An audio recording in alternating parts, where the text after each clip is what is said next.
Incredibly privileged to be here at the University of Michigan, obviously a massive stadium, 106,000 people, and this is all part of our relationship and our partnership with the NCAA. So EPIC are partnering with the NCAA for 5 years initially, educating college athletes around the potential dangers of problem gambling and gambling out of control, but sports betting integrity.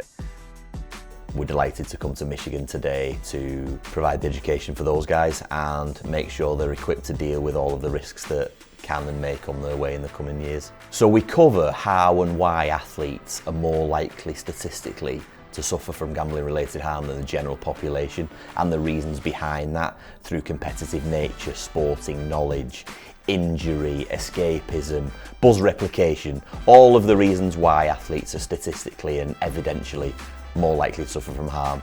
We also cover the impact of sports betting integrity and the obviously links between the two, and the other knock-on impacts such as social media abuse, and where to identify harm in colleagues and teammates, but also where to access support should they need that. With the growing popularity of sports betting and the legalization across different states and the access to student athletes these days, it's definitely been at the forefront of the educational efforts. The NCAA has their standard slogan of "Don't bet on it," but taking it a step further through this sort of educational platform really helps our student athletes understand why they shouldn't bet on it and how to protect the information that should stay in-house.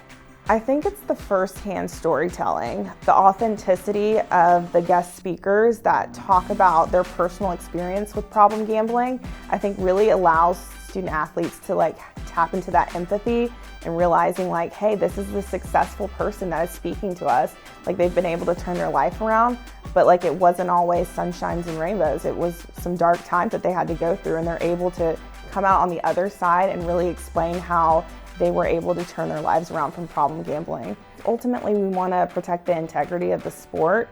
And so I think as long as we can educate student athletes on the reasons behind and the reasons why we want to protect the integrity and also protect them as people, we don't want them to get into a problem gambling relationship. I think that's why it's becoming more and more important and something that's going to continue to be at the forefront of every administrator's mind. There's 500,000 college athletes at any one time across over 1,100 colleges.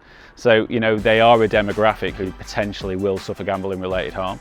So for the organisation at the NCAA to be so proactive in terms of an education programme, in terms of looking at the resources that are available, in terms of examining their own relationship with gambling at the moment, it just shows what a front-thinking organisation it is. And we've been very, very proud to be involved with them for the last 12 or 15 months. And we're very, very pleased to have this very long-term relationship with them so that we can really stay ahead of this issue, which is definitely going to be across college athletes.